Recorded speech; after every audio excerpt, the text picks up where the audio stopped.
भोलू भाई, देख हम कितने शातिर चोर हैं। हमें चाहकर भी कोई पकड़ नहीं पाता और ना ही कोई हम पर शक करता है। भला करेगा भी क्यों, हम स्मार्ट जो ठहरे।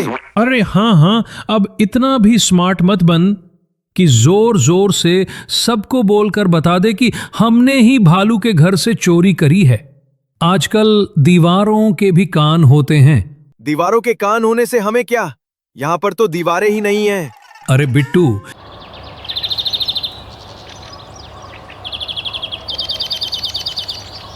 अरे भालू भाई, मेरे पेट में तो चूहे दौड़ रहे हैं। अब जब तुम घर आ ही गए हो तो कुछ खिला दो, वरना मैं भूख से मर जाऊंगा।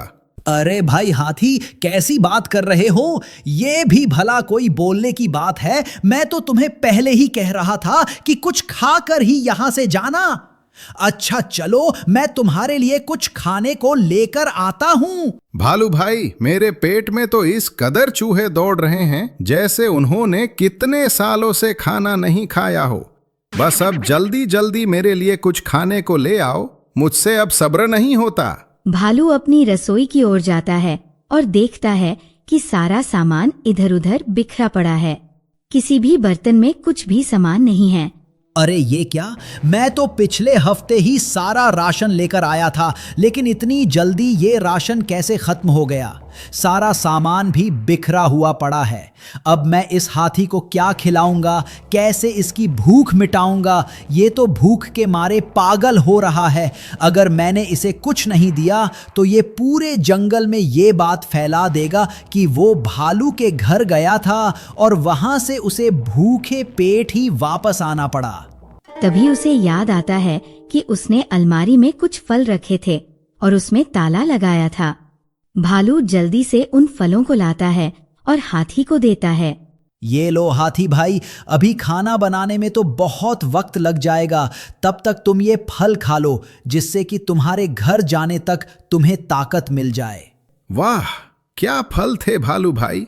इन्हें खाकर तो मेरे शरीर में मानो जान सी आ गई। अब जाकर थोड़ा अच्छा लग रहा है। अभी तक तो मेरे पेट में ऐसी गुड़गुड़ सी हो रही थी जैसे वहां मेला लगा हो। इतना कहकर हाथी वहां से चला जाता है। भालू गहरी सोच में पड़ जाता है कि आखिर उसका सारा राशन कौन चुरा कर ले गया। मैंने तो सारा राशन एक हफ्ते पहले ही भरा था। इतनी जल्दी तो खत्म होने से रहा। ये जरूर किसी चोर जानवर का काम है जो चुपके से आकर मेरा सारा राशन चुरा ले गया। इतना सोचने के बाद भालू अपने काम में लग जाता है। इधर बिट्टू और भोलू दोनों आराम से सो रहे थे, क्योंकि अभी अभी भालू के घर से सारा राशन चट करके आ रहे थे। लेकिन उनकी किस्मत इतनी अच्छी थी कि उन्होंने अब तक इतनी चोरियां की थी, फिर भी कभी पकड़े नहीं गए। भोलू भाई, देख हम कितने शातिर चोर हैं। हमें चाहकर भी कोई पकड़ नहीं पाता और ना ही कोई हम पर शक करता है। भला करेगा भी क्यों, हम स्मार्ट जो ठहरे। अरे हाँ हाँ, अब इतना भी स्मार्ट मत बन कि जोर जोर से सबको बोलकर बता दे कि हमने ही भालू के घर से चोरी करी है। आजकल दीवारों के भी कान होते हैं। दीवारों के कान होने से हमें क्या, यहाँ पर तो दीवारें ही नहीं हैं। अरे बिट्टू, मेरा मतलब ये है कि जोर जोर से बोलेगा तो सबको पता चल जाएगा कि हमने चोरी करी है। अगर किसी ने हमारी बातें सुन ली तो बहुत बड़ी दिक्कत हो जाएगी। बिट्टू और भोलू इतने शातिर थे कि पहले खुद ही चोरी करते और बाद में खुद ही चोरों को पकड़ने की बातें करते। एक दिन हिरन के घर में भी चोरी हुई और उसमें भी बिट्टू और भोलू का ही हाथ था। बेचारी हिरन बहुत ही गरीब थी। वह जैसे तैसे करके अपने बच्चों के लिए खाना इकट्ठा करती थी। हे भगवान, मैंने कितनी मेहनत से अपने बच्चों के लिए खाना इकट्ठा किया था, पता नहीं कौन चुरा कर ले गया। अब मैं अपने बच्चों को क्या खिलाऊंगी, कैसे उनकी भूख मिटाऊंगी?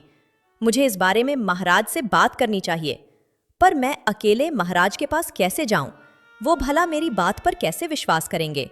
एक काम करती हूँ, साथ में भालू दादा और हाथी भाई को भी ले जाती हूँ। तभी वहां से भोलू और बिट्टू गुजर रहे थे और हिरन की हालत का मजाक उड़ा रहे थे। अरे देख भाई भोलू, बेचारी हिरन कैसे परेशान हो रही है। उसे तो पता भी नहीं होगा कि उसका खाना किसने चुराया है। इसे कहते हैं दिमाग। चोरी भी कर ली और किसी को पता भी नहीं चला। चल भाई भोलू, जरा हिरन बहन का हालचाल पूछ कर आते हैं। पता तो चले किसने चोरी की है। भोलू और बिट्टू हिरन के पास जाकर उसका हाल पूछने लगे ताकि उन पर कोई शक ना हो सके। हिरन, क्या हुआ? तुम इतनी जोर जोर से क्यों रो रही हो? कोई परेशानी है तो मुझे बताओ। अरे बिट्टू भाई, मैं क्या बताऊं, मैंने कितनी मेहनत से अपने बच्चों के लिए खाना इकट्ठा किया था और पता नहीं कोई आकर उसे चुरा ले गया। अब मैं अपने बच्चों को क्या खिलाऊंगी, मुझे कुछ भी समझ में नहीं आ रहा है। अरे रे, बताओ भला, इस जंगल में भी अब ऐसी ऐसी चोरियां हो रही हैं कि किसी को पता ही नहीं लग रहा। बिट्टू भाई, मैं सोच रही हूं कि मैं इस बारे में महाराज को बताऊंगी, अब वही मेरी मदद कर सकते हैं। महाराज का नाम सुनते ही बिट्टू और भोलू डर गए और हिरन को ऐसा करने से मना करने लगे। अरे हिरन, भला इस बारे में महाराज तुम्हारी कैसे मदद कर सकते हैं? अब भला वे थोड़ी ही ना इस जंगल में पहरा देंगे। इस परेशानी का हल तो तुम्हें ही निकालना पड़ेगा। अपने सामान को किसी खुफिया जगह पर छुपाओ या फिर अलमारी में रखकर उस पर ताला लगाओ। अब अगर तुम ही अपना सामान खुले में रखोगी तो भला तुम्हारा सामान कैसे चोरी नहीं होगा? हाँ, तुमने ठीक कहा बिट्टू, मुझे भी लगता है कि मेरी ही गलती थी। अगर मैंने अपना सामान खुले में नहीं रखा होता तो शायद आज मेरा सामान चोरी ना हुआ होता। बिट्टू और भोलू ने सोचा कि अब मामला बहुत ही गंभीर होता जा रहा है, इसलिए वे समय रहते वहां से निकल गए और रास्ते में उस बारे में बात करने लगे। अरे बिट्टू, तूने देखा कैसे वो हिरन महाराज के पास जाने की बात कर रही थी? अगर आज वो महाराज के पास चली जाती तो हमारा मरना तो पक्का था। हाँ, ठीक कहा भाई। मुझे तो लगता है हमें कुछ दिन तक अपनी चोरी रोकनी पड़ेगी। जंगल में सभी जानवर अपने सामान की चोरी से परेशान थे, परंतु उन्हें ये समझ नहीं आ रहा था कि आखिर चोर है कौन। सभी अपने सामान को बहुत सावधानी से छुपाकर रखने लगे थे। एक दिन जंगल में भालू घूम रहा था। तभी अचानक उसे हिरन दिखा और दोनों आपस में बात करने लगे। भालू दादा, कैसे हैं आप? आपसे तो बहुत दिनों बाद मुलाकात हुई। मैं ठीक हूं हिरन, तुम बताओ तुम कैसी हो? अपना सामान छिपा कर तो आई हो ना? कहीं उन चोरों को पता लग गया तो सारा सामान चट कर जाएंगे। सही कहा भालू दादा, मैं अपना सारा सामान अलमारी में छुपा कर लाई हूं और चाबी अपने पास रखी है। क्या बताऊं हिरन, इस बीच में उन चोरों ने मेरे घर में भी चोरी की। मैंने जितना भी सामान इकट्ठा किया था वे सभी ले गए। कुछ दिनों तक मुझे भूखा ही रहना पड़ा। भालू दादा, अगर मेरी मानो तो हमें इस बारे में महाराज से बात करनी चाहिए, वही हमारी परेशानियां हल कर सकते हैं। सोचा तो मैंने भी था, परंतु मुझे बिट्टू और भोलू ने मना कर दिया था। उन्होंने कहा कि महाराज इतनी छोटी छोटी बातों का हल निकालने के लिए थोड़ी ना बने हैं। अगर हम वहां जाएंगे तो महाराज हमें डांट कर भगा देंगे। हाँ, मुझे भी बिट्टू और भोलू ने यही कहा कि महाराज हमारी कोई मदद नहीं कर सकते हैं। उन्होंने कहा, तुम महाराज के पास मत जाओ। तुम्हें क्या लगता है हिरण, हमें महाराज के पास जाना चाहिए या नहीं? भालू दादा, मुझे तो लगता है कि हमें सभी जानवरों को महाराज के पास ले जाना चाहिए और अपनी परेशानी बतानी चाहिए, तभी तो वे हमारी मदद करेंगे। हाँ, ठीक कहा। अब हम महाराज के पास जाकर ही मानेंगे। मैं जल्दी से हाथी को बुलाकर लाता हूं और जो जानवर मिलेंगे उन्हें भी बुलाऊंगा। तुम तैयार रहना। हम सभी मिलकर महाराज के पास जाएंगे और अपनी परेशानी बताएंगे। आखिर पता तो लगे वो चोर है कौन। भालू हाथी को बुलाने चला गया। तब तक भोलू और बिट्टू हाथी के घर के बाहर ताक लगाए बैठे थे कि जैसे ही हाथी बाहर निकले वे उसके घर में घुस जाए और सारा सामान चट कर जाए। अरे बिट्टू, ये हाथी कितना सोएगा? जल्दी जल्दी से बाहर निकल जाए तो हमारा आज का दिन बन जाए। जरा देख तो कितने सारे फल रखे हैं। इतने फलों से तो हमारे एक हफ्ते का गुजारा हो जाए। हाँ यार, फल तो बहुत सारे हैं, मगर ये हमारे तब ना होंगे जब ये हाथी महाराज बाहर आएंगे। ये तो उठने का नाम ही नहीं ले रहा है। बस जल्दी से ये बाहर आ जाए और हम इन सभी फलों को यहाँ से लेकर चले जाए। तभी अचानक भालू वहां पहुंच जाता है। भालू दोनों को हाथी के घर के आसपास देखकर पूछता है, अरे भोलू और बिट्टू, तुम भला हाथी के घर के पास क्या कर रहे हो? तुम्हारा घर तो जंगल के उस कोने में है। अरे कुछ नहीं भालू भाई, वो तो इस जगह पर मीठी मीठी घास होती है, इसीलिए हम अक्सर यहाँ आ जाया करते हैं। और भला हमारा क्या ही काम हो सकता है? अच्छा अच्छा ठीक है, मेरी बात सुनो। आज हम सभी जानवर महाराज के पास जाने की सोच रहे हैं। तुम भी हमारे साथ चलो और उस चोर को पकड़ने में अपना योगदान दो। अरे भालू भाई, भला हमारे आने से क्या ही हो जाएगा? जंगल के बड़े बड़े जानवर तो जा ही रहे होंगे। वैसे भी हम तो ठहरे गधे, महाराज हमारी बातें सुनकर क्या ही करेंगे। अच्छा ठीक है, तुम्हें नहीं आना है तो मत आओ, लेकिन अगर तुम्हें किसी भी जानवर पर शक होता है तो तुम मुझे आकर बताना। फिर वह जोर जोर से हाथी को बुलाने लगता है। हाथी भाई, अरे हाथी भाई, जल्दी बाहर निकलो, आज हमें महाराज के पास जाना है। हाथी भाई, अरे हाथी भाई। अरे क्या हो गया भालू भाई? सुबह सुबह इतनी तेज आवाज में क्यों चिल्ला रहे हो? कोई अनहोनी हो गई क्या, या कोई चोर पकड़ा गया? अरे नहीं आलसी हाथी, चोर पकड़ा नहीं गया, लेकिन जल्द ही पकड़ा जाएगा। तुम जल्दी से उठो और हमारे साथ महाराज के पास चलो। हमें महाराज के पास जाकर ये परेशानी बतानी चाहिए, तभी तो महाराज हमारी मदद करेंगे। अन्यथा उन्हें पता ही नहीं चलेगा तो चोर कैसे पकड़ा जाएगा। अरे ठीक है, चलो मैं भी तुम्हारे साथ चलता हूँ। भोलू और बिट्टू की योजना बर्बाद हो जाती है। अब उन्हें आज चोरी करने से रुकना पड़ता है, क्योंकि उन्हें भालू और हाथी ने देख लिया था। अगर वे अब भी चोरी करते तो पूरा शक उनके ही ऊपर जाता। अरे यार, इस भालू के बच्चे को भी अभी आना था, पूरा प्लान बर्बाद कर दिया। अब आज के दिन भूखा ही रहना पड़ेगा। इतना कहकर बिट्टू और भोलू वहां से चले जाते हैं और हरी घास खाकर अपना गुजारा करते हैं। इधर सारे जानवर महाराज की गुफा के पास पहुंचते हैं और जोर जोर से महाराज को बुलाने लगते हैं। शेर महाराज, शेर महाराज, बाहर आइए, हमारी मदद कीजिए, हम बहुत ही परेशान हो गए हैं। शेर महाराज, शेर महाराज। अरे क्या हो गया, क्यों इतने जोर जोर से चिल्ला रहे हो? जंगल में कोई बड़ी आफत आ गई क्या? महाराज, हमारे जंगल में पता नहीं कहां से कोई चोर घुस आया है। वो चुपके चुपके सभी जानवरों के खाने को चुरा रहा है और बेचारे जानवर भूखे मर रहे हैं। कुछ कीजिए महाराज, अब आप ही हमें उस चोर को पकड़वाने में मदद कीजिए, नहीं तो हमें इस जंगल को छोड़कर जाना पड़ेगा। अरे बात क्या है, मुझे समझाओ तो सही। जब मुझे ठीक से पता चलेगा तभी तो मैं तुम्हारी समस्या का हल निकाल पाऊंगा। महाराज, कुछ दिनों पहले मेरे घर में चोरी हुई थी, जिसमें मेरे घर का सारा राशन किसी ने चुरा लिया था। और उसके बाद हिरन बहन के घर में भी चोरी हुई। चलो मैंने तो जैसे तैसे गुजारा कर लिया, मगर हिरन बहन का क्या? उसके तो 2-3 बच्चे हैं। बेचारी हिरन अपने बच्चों का पेट कैसे पालेगी? अगर ऐसा ही चलता रहा तो एक दिन आपके घर में भी चोरी होगी और आपका भी सारा सामान वे चोर चुरा ले जाएंगे। अच्छा ऐसी बात है। अगर तुम्हें सच में लगता है कि जंगल में कोई चोर घुस आया है तो मैं, भालू, हाथी और हिरन, तुम तीनों को यह जिम्मेदारी देता हूं कि जैसे तैसे उस चोर का पता लगाओ और मुझे आकर बताओ। फिर मैं इस बारे में कुछ करूंगा। ठीक है, अब तुम सब जाओ और उस चोर का पता लगा कर लाओ।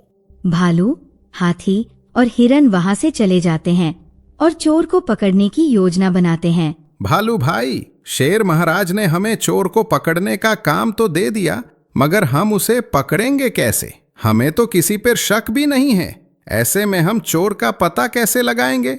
सब पता लग जाएगा हाथी भाई। एक दिन ऊंट पहाड़ के नीचे जरूर आएगा। अभी चलो हम अपने अपने घरों में चलते हैं, वरना हमारे घर में भी चोरी हो जाएगी। हम कल सुबह एक साथ तुम्हारे घर पर मिलेंगे। तो बताओ भालू भाई, हम कैसे उस चोर को पकड़ेंगे? कुछ सोचा है या नहीं? मैंने एक बहुत ही खतरनाक विचार सोचा है, जिससे चोर को पता भी नहीं चलेगा कि वो कब हमारे जाल में फंसा। तो देर किस बात की है, जल्दी जल्दी बताओ हमें। हम पूरे जंगल में यह बात फैला देंगे कि हमने चोर को पकड़ लिया है और महाराज ने उसे अंधेरी गुफा में डाल दिया है। उसके बाद हम कुछ दिनों तक अपने घरों के अंदर ही रहेंगे, जिससे वो चोर आए और हम उन्हें पकड़ लें। वो हम तीनों में से किसी के घर में तो जरूर जाएगा। ठीक है भालू भाई, एक बार तुम्हारे इस विचार पर भी काम करके देख लेते हैं। एक बार में ही हमारा काम हो जाएगा हाथी भाई, चिंता मत करो। अगले दिन हाथी, भालू और हिरन जंगल में सबको बताने लगते हैं कि उन्होंने चोर को पकड़ लिया है। महाराज ने उस चोर को अंधेरी गुफा में कैद कर दिया है। अरे सुनो सुनो सभी लोग, हमने उस चोर को पकड़ लिया है और महाराज ने उसे अंधेरी गुफा में कैद कर दिया है। अब तुम सभी को किसी चीज से डरने की जरूरत नहीं। अरे हाँ हाँ, अब तो हमें किसी चीज से डरने की जरूरत नहीं है। अब हम सभी अपना सामान अपने घरों में खुले आम रख सकते हैं। हमें किसी चीज को छिपाने की जरूरत नहीं है। इधर भोलू और बिट्टू अनजान जानवरों की बातों पर हंसते हैं। अरे देख भाई भोलू, ये जानवर तो बड़े मूर्ख है। चोरी करे कोई और पकड़े किसी और को। बेचारा जानवर, उसने भी कोई पाप किए होंगे, तभी तो उसे बिना गलती के अंधेरी गुफा में डाल दिया गया। हाँ भाई बिट्टू, किस्मत हो तो हमारी जैसी हो, चोरी का सारा माल भी खा गए और पकड़े भी नहीं गए। अभी तो खुलेआम चोरी होगी। अब भोलू और बिट्टू की हिम्मत और बढ़ जाती है। भोलू और बिट्टू ने हाथी के घर में चोरी करने की योजना बनाई और उसके घर की ओर निकल पड़े। वहां हाथी अपने घर के अंदर चोरों की ताक में बैठा हुआ था। चलो भाई बिट्टू, आ गया हाथी का घर। अब इसके सारे फल चुरा कर खा जाएंगे और बाकी बचा खाना घर ले जाएंगे, जिससे हमारा 1 हफ्ते का जुगाड़ हो जाएगा। जैसे ही भोलू और बिट्टू घर के अंदर जाते हैं, हाथी उन्हें वही धर दबोचता है। आओ बेटा आओ, तुम्हारा ही इंतजार था। मुझे तो तुम पर पहले से ही शक था, लेकिन आज मैंने तुम्हें रंगे हाथों पकड़ लिया है। अब तुम्हें महाराज के हाथ से कोई नहीं बचा सकता। तुम्हें क्या लगता है हम मूर्ख हैं? हमने तुम्हें फंसाने के लिए ही जंगल में झूठी अफवाह फैलाई थी, और देखो हमारी योजना सफल हुई। आखिरकार चोर पकड़े गए। नहीं नहीं हाथी भाई, हमें जाने दो। हम दोबारा ऐसा कभी नहीं करेंगे। इस बार हमसे बहुत बड़ी गलती हो गई। हमें माफ कर दो हाथी भाई। महाराज को मत बताना, वरना वो हमें सच में काल कोठरी में डाल देंगे। अब इसका फैसला तो महाराज ही करेंगे। चलो बच्चू, अब तुम्हें सजा मिलने से कोई नहीं रोक सकता। तुमने जंगल के सभी जानवरों का जीना मुश्किल कर दिया था। अगले दिन भालू, हाथी और हिरण उन चोरों को लेकर महाराज के दरबार में पहुंचते हैं और उन्हें उनकी करतूतों की पूरी कथा सुनाते हैं। ओ, तो ये वही 2 चोर हैं जिन्होंने पूरे जंगल में आतंक मचा रखा है। तो बताओ, तुम्हें क्या सजा दी जाए? काल कोठरी में डाल दिया जाए, कच्चा चबा लिया जाए, मार दिया जाए, या फिर छोड़ दिया जाए? मुझे भी काफी समय से मांस नहीं मिला है, आज मेरा भी दिन बन जाएगा। नहीं नहीं महाराज, हमें माफ कर दीजिए। हमें लगा कि हमें कोई नहीं पकड़ सकता, इसलिए हमारी हिम्मत बढ़ती गई। हम कसम खाते हैं कि अगली बार कभी भी ऐसा काम नहीं करेंगे। मेहनत से फल ढूंढ कर लाएंगे और खाएंगे। कभी किसी की चोरी नहीं करेंगे और ना ही किसी को परेशान करेंगे। महाराज, हमें अपना बच्चा समझकर माफ कर दीजिए। माफ तुम्हें एक ही शर्त पर किया जा सकता है। तुम दोनों ने जो काम किया है उसका हर्जाना तो देना ही पड़ेगा। तुम्हें रोज हिरण के खाने लायक फल लाकर हिरण को देने होंगे, वो भी पूरे 1 महीने तक। तभी तुम्हें माफी मिलेगी, वरना तुम्हें अंधेरी गुफा में कैद कर दिया जाएगा। अपनी जान बचाने के लिए भोलू और बिट्टू महाराज का आदेश स्वीकार कर लेते हैं और दोबारा ऐसा कभी न करने की कसम खाते हैं। ठीक है महाराज, आज से ऐसा ही करेंगे। बस हमें जाने दीजिए। अब वे रोज जंगल में जाकर नए नए फल तोड़कर सबसे पहले हिरण को देते हैं, फिर अपने लिए खाने का इंतजाम करते हैं। हमने खुद को जितना शातिर समझा था, हम उतने हैं नहीं। हमें अपनी गलती की सजा मिल ही गई। अब पता चला कि कर्मों का हिसाब किताब करना ही पड़ता है। आखिर में हमने साबित कर दिया कि हम गधे ही हैं।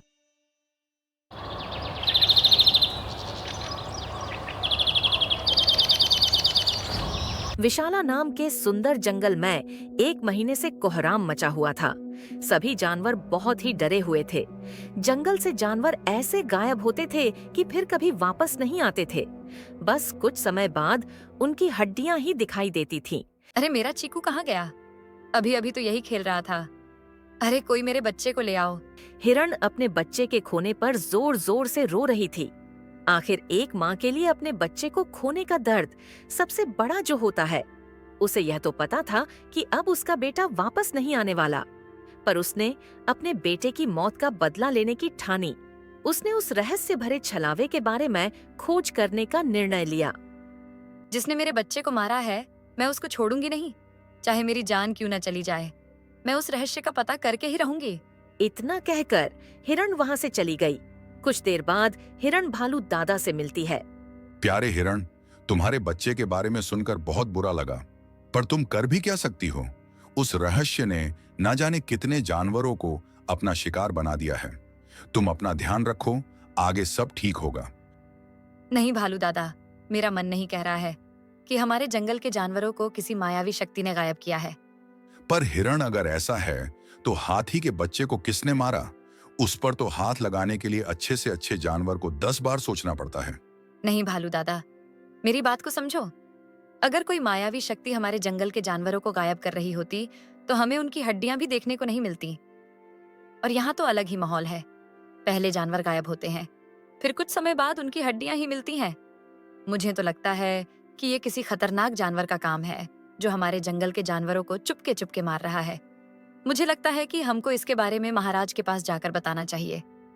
महाराज के पास? नहीं, मैं महाराज के पास नहीं जाऊंगा। पर क्यों भालू दादा?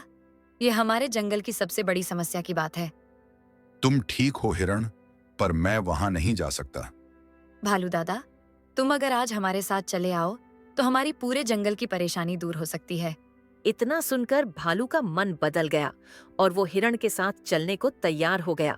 अब हिरण और भालू दोनों मिलकर शेर महाराज के पास जाने लगे। पर हिरण, तुम मुझे एक बात बताओ। तुम जानती हो कि वो कोई मायावी शक्ति नहीं है, और मैं भी इस बात को मान रहा हूं, पर क्या महाराज हमारी बात का भरोसा करेंगे? क्यों नहीं भालू दादा, महाराज को बस अच्छे से समझाने की जरूरत है। और हम पहले हाथी के पास चलेंगे, उसे भी इस बात के बारे में बताएंगे ताकि वो भी महाराज के पास अपनी परेशानी बता सके। अगर ऐसा है तो सिर्फ हाथी क्यों, हमें पूरे जंगल के जानवरों को ले जाना चाहिए। हाँ ठीक कहा दादा, ऐसा ही करते हैं। फिर भालू और हिरण जंगल के और जानवरों को भी बुलाने के लिए गए।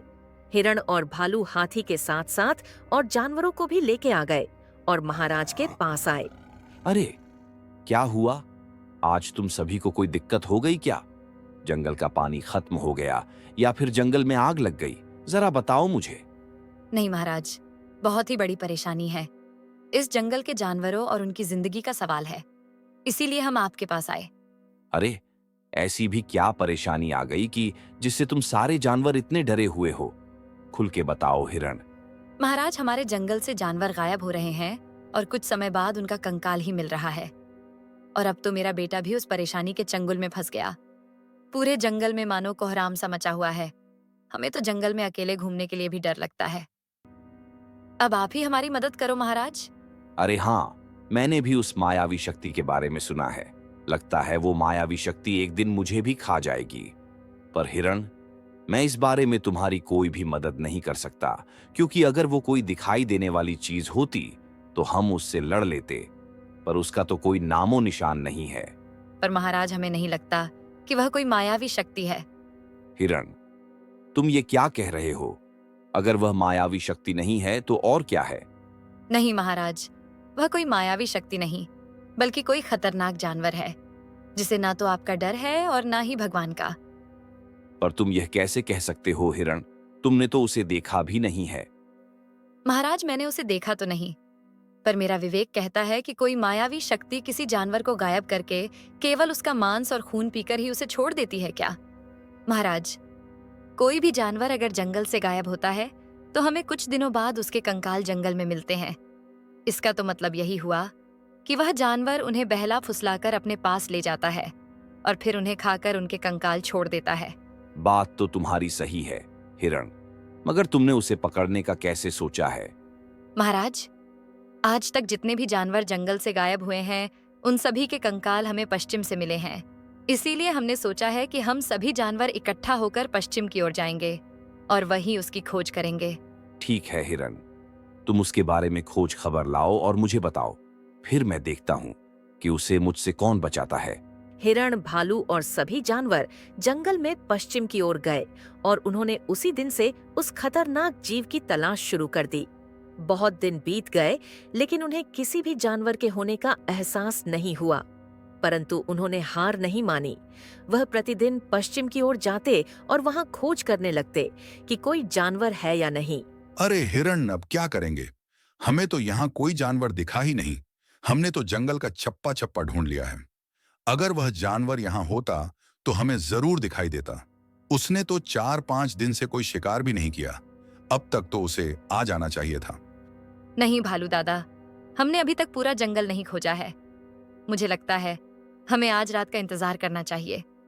हो सकता है वह जानवर रात में निकलता हो। अरे हाँ, इस बारे में तो हमने सोचा ही नहीं। तुमने ठीक कहा हिरण, आज हम रात भर उसका इंतजार करेंगे, लेकिन इसमें खतरा भी है। हमें साथ रहना पड़ेगा। हिरण, भालू और जंगल के सभी जानवर उस रात उस जानवर का इंतजार करने के लिए झाड़ियों में छुप गए। तभी अचानक से सरसराहट सी आवाज आई और उन्होंने देखा कि सामने एक बड़ा शेर जा रहा था, जिसके सिर पर एक बड़ा सा काला दाग था। अरे हिरण, वह देखो, वह रहा खतरनाक शेर जो हमारे जंगल के जानवरों को गायब कर रहा था। इसे तो पहले इस जंगल में कभी नहीं देखा। हाँ भालू दादा, ये तो बहुत ही खतरनाक शेर लगता है। हमें इस समय कोई भी हरकत नहीं करनी होगी। हम कल सुबह महाराज के पास जाएंगे और इसके बारे में सब कुछ बताएंगे। अब महाराज ही हमारे रक्षक बनकर हमें इससे बचाएंगे। अगले दिन डरे सहमे सभी जानवर शेर महाराज के पास गए और उन्हें उस खतरनाक शेर के बारे में बताया जो उस जंगल के जानवरों को खा रहा था। महाराज, हमने कल रात जंगल में कुछ ऐसा देखा जिसे देखकर हम सभी हैरान रह गए। इस जंगल में एक आपसे भी खतरनाक दिखने वाला शेर है जो इस जंगल के जानवरों को खा रहा है और हमें पता भी नहीं लग रहा है। अरे हिरण, तुम ये कैसी बात कर रहे हो? इस जंगल में भला मेरे अलावा और कौन शेर हो सकता है? मैंने तो इस जंगल में अपनी अलावा कभी किसी शेर को देखा तक नहीं। महाराज, हम भी पहले यही जानते थे कि इस जंगल में आपके अलावा कोई भी शेर नहीं है, मगर कल रात हमने एक ऐसा शेर देखा जिसके सिर पर बड़ा सा काला धब्बा था और वह बहुत ही खतरनाक लग रहा था। अगर ऐसा है तो आज तक मुझे वह शेर क्यों नहीं दिखा? महाराज, ऐसा इसलिए क्योंकि वह शेर केवल रात को ही जंगल में निकलता है और मासूम जानवरों को पकड़कर उन्हें खा लेता है। हिरण, अगर तुम्हारी बात सच है तो कल रात मैं तुम्हारे पास उस जंगल में चलूंगा और उस शेर को मैं बताऊंगा कि उसने किस जंगल के जानवरों पर हमला किया है। उसे हमारे जंगल में कोहराम मचाने की बहुत ही महंगी कीमत चुकानी पड़ेगी। अगले दिन जंगल के सभी जानवर शेर महाराज के साथ दिन में ही उस शेर के इलाके की ओर चल दिए और उसका इंतजार करने लगे। कुछ समय बाद रात हो गई और अब उस शेर के आने का समय हो गया था। शेर और सभी जानवर पहले से ज्यादा चौकन्ने हो गए और उस शेर के आने का बेसब्री से इंतजार करने लगे। महाराज, अब वह शेर आता ही होगा।